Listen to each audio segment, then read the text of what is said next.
Assalamualaikum warahmatullahi wabarakatuh. Alhamdulillahilladzi khalaqal insana fi ahsani taqwim. Wassalatu wassalamu ala sayyidina Muhammadinil mursalin wa ala alihi wa sahbihi ajma'in, amma ba'du. Para pemirsa yang budiman, pada pertemuan kita kali ini saya akan membicarakan tentang penciptaan manusia, tentang asal muasal penciptaan manusia dan untuk apa manusia diciptakan. Allah Subhanahu wa Ta'ala di dalam Al-Quran surat Al-Baqarah ayat 30 menjelaskan, wa idh qala rabbuka lil malaikati inni ja'ilun fil ardi khalifah. Dan ingatlah ketika Tuhanmu berfirman kepada para malaikat, inni ja'ilun fil ardi khalifah. Sesungguhnya aku akan menjadikan khalifah di permukaan bumi.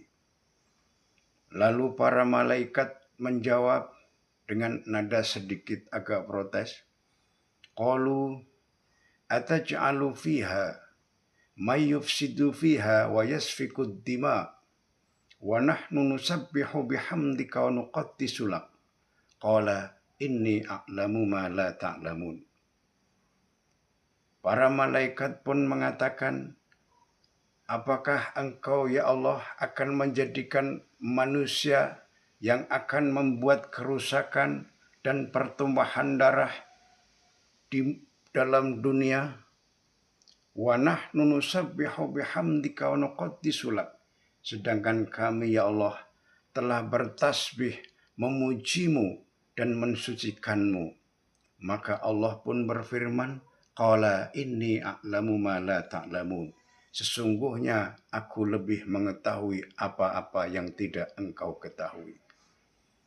Para pemirsa yang budiman, setelah Nabi Adam diciptakan dan diberikan pendamping, yaitu Ibu Hawa, kemudian dia dipersilahkan untuk menikmati kehidupan di surga.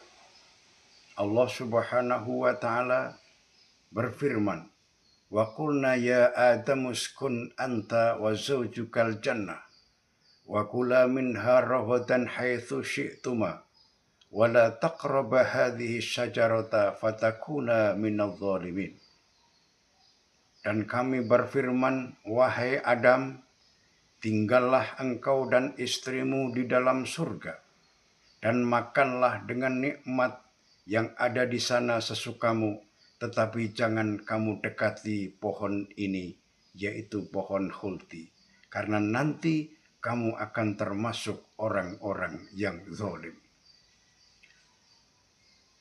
Para pemirsa yang budiman, lalu Allah memberikan ilmu pengetahuan kepada Nabi Adam.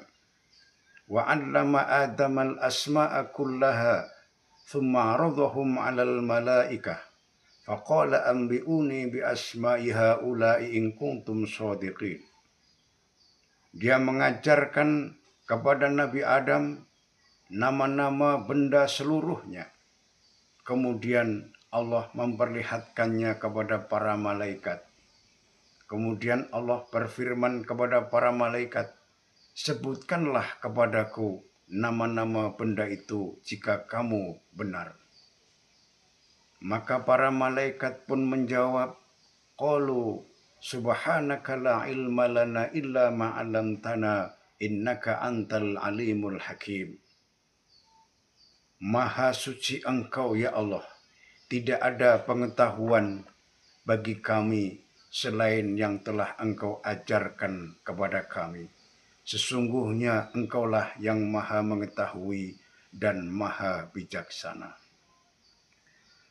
Para pemirsa yang budiman, setelah diciptakan Nabi Adam dengan istrinya di surga, kemudian diberikan ilmu pengetahuan oleh Allah Subhanahu wa Ta'ala, lalu seluruh malaikat penduduk surga dikumpulkan, termasuk jin dan lain-lain.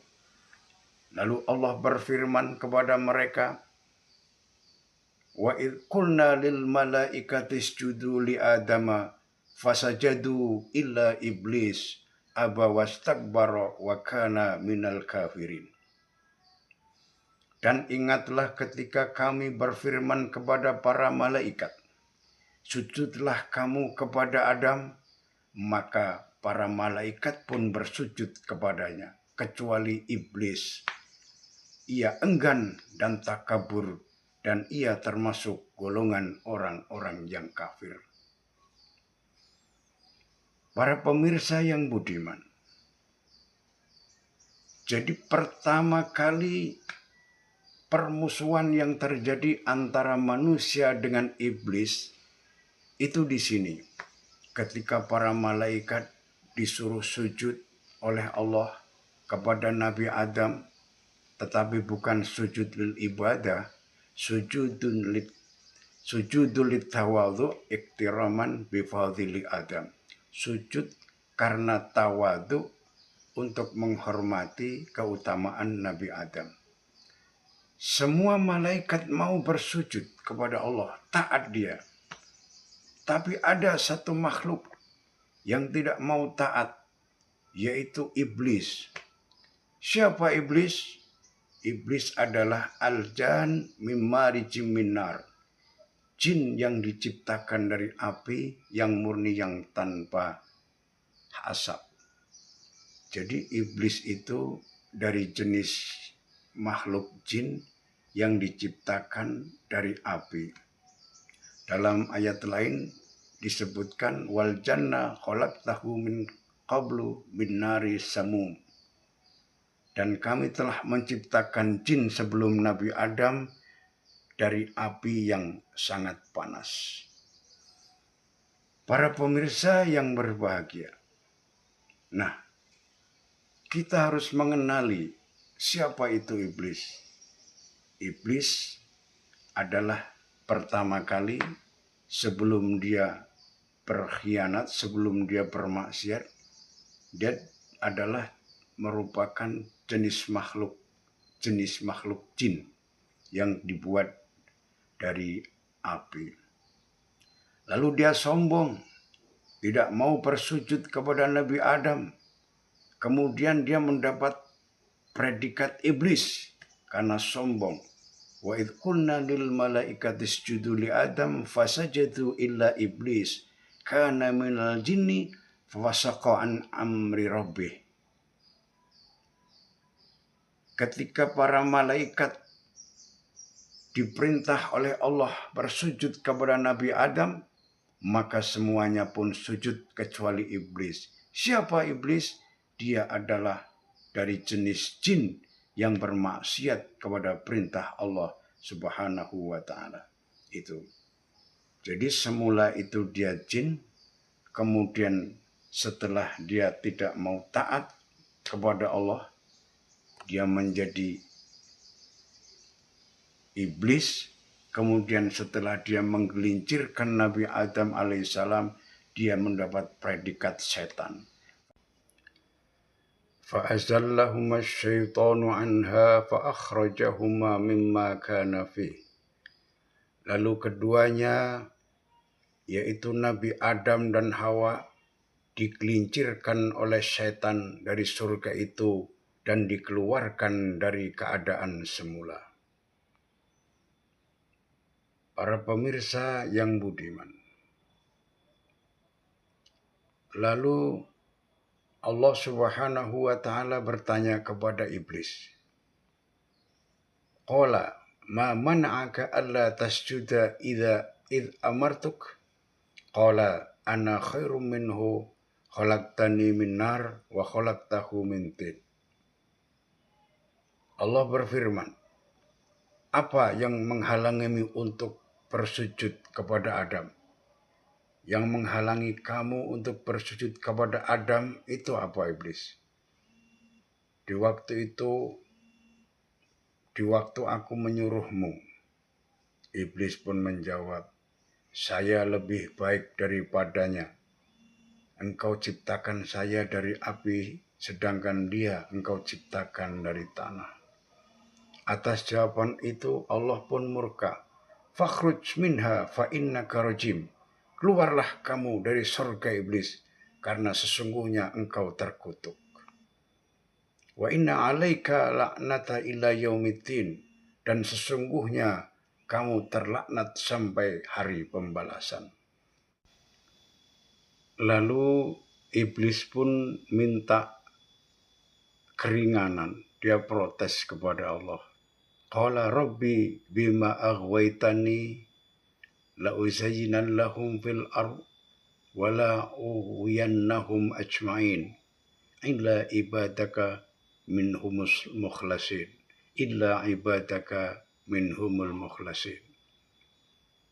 Kata iblis, ya Tuhanku, oleh sebab engkau telah memutuskan bahwa aku sesat, pasti aku akan menjadikan mereka, para anak cucu Adam, memandang baik perbuatan maksiat di muka bumi. Dan pasti aku akan menyesatkan mereka semuanya, kecuali hamba-hambamu yang mukhlis atau yang ikhlas. Di dalam ayat lain, fabi'izzatika la'aghwiyannahum ajma'in illa ibadaka minhumul mukhlasin. Demi kekuasaan engkau, aku akan menyesatkan mereka semua, kecuali hamba-hambamu yang mukhlis di antara mereka. Lalu Allah pun menegaskan, inna ibadi laisa laka alaihim sultan wa kafa birabbika wakila. Sesungguhnya hamba-hambaku, kamu tidak dapat berkuasa atas mereka, dan cukuplah Tuhanmu sebagai penjaga. Para pemirsa yang dirahmati oleh Allah Subhanahu wa Ta'ala, kalau iblis diusir dari surga dan dilaknat oleh Allah selama-lamanya karena maksiat kesombongan kepada Allah Subhanahu wa Ta'ala. Tetapi kalau Nabi Adam diminta keluar dari surga dengan diberikan modal hudan atau petunjuk, karena Nabi Adam tidak sombong kepada Allah. Nabi Adam salah maksiat karena hawa nafsunya saja. Dan siapapun yang bisa menggunakan petunjuk itu, ia akan selamat di dunia dan akan kembali ke surga. Para pemirsa yang budiman, ketika Nabi Adam digelincirkan oleh iblis dengan memakan buah khuldi, kemudian Allah mengajarkan kepada Nabi Adam untuk bertaubat. Rabbana zalamna anfusana wa illam taghfir lana wa tarhamna lanakunanna minal khasirin. Ya Tuhan kami telah menzalimi diri kami sendiri. Jika Engkau tidak mengampuni kami dan tidak merahmati kami, niscaya kami termasuk orang-orang yang merugi. Qul nahbitu minha jami'a fa imma ya'tiyannakum minni hudan faman tabi'a hudaya fala khaufun 'alaihim wala hum yahzanun. Allah berfirman, turunlah kamu semua dari surga. Nabi Adam dan Siti Hawa diusir, disuruh keluar. Lalu jika benar-benar datang petunjukku kepadamu, siapa saja yang mengikuti petunjukku, tidak akan ada rasa takut yang menimpa mereka, dan mereka pun tidak bersedih hati. Para pemirsa yang budiman, Nabi Adam dikeluarkan dari surga, tetapi Nabi Adam diberikan petunjuk oleh Allah Subhanahu wa Ta'ala cara bertaubat, diberikan hudan, diberikan firman, diberikan petunjuk untuk kembali kepada Allah. menjadi orang yang sadar dan menjadi orang yang akan kembali ke surga nanti. Lain halnya dengan iblis yang diusir oleh Allah dari surga, tidak diberikan hudan, malah dilaknat, dan dia menjadi orang yang sesat selama-lamanya. Oleh karena itu, dengan peristiwa ini, kita harus selalu mengingat bahwa musuh kita sebenarnya adalah setan. Oleh karena itu, Al-Imamul Ghazali di dalam kitabnya menyebutkan bahwa untuk bisa selamat dari kehidupan dunia, dari godaan-godaan setan itu, kita harus mengingat bahwa musuh utama kita adalah setan. Kenapa ini kita tahu bahwa musuh pertama kita adalah setan? Setan sendiri, iblis sendiri yang memproklamirkan kepada Nabi kita Muhammad SAW ketika ditanya, siapa musuh kamu ya iblis? Dia menjawab, anta ya Muhammad, musuh saya yang pertama adalah engkau Muhammad. Dan orang-orang yang baik, orang-orang yang soleh yang mengikuti kamu adalah musuh saya. Itu merupakan proklamir daripada iblis laknatullah alaih. Semoga pertemuan kali ini bisa memberikan kesadaran kepada kita. Kita bisa menempatkan siapa yang menjadi musuh kita dan siapa yang harus menjadi saudara kita. Musuh kita adalah iblis dan saudara kita adalah orang-orang yang seiman dan orang-orang yang Islam. Terima kasih atas perhatian, semoga ada manfaat. Kurang lebihnya saya mohon maaf. Wassalamualaikum warahmatullahi wabarakatuh.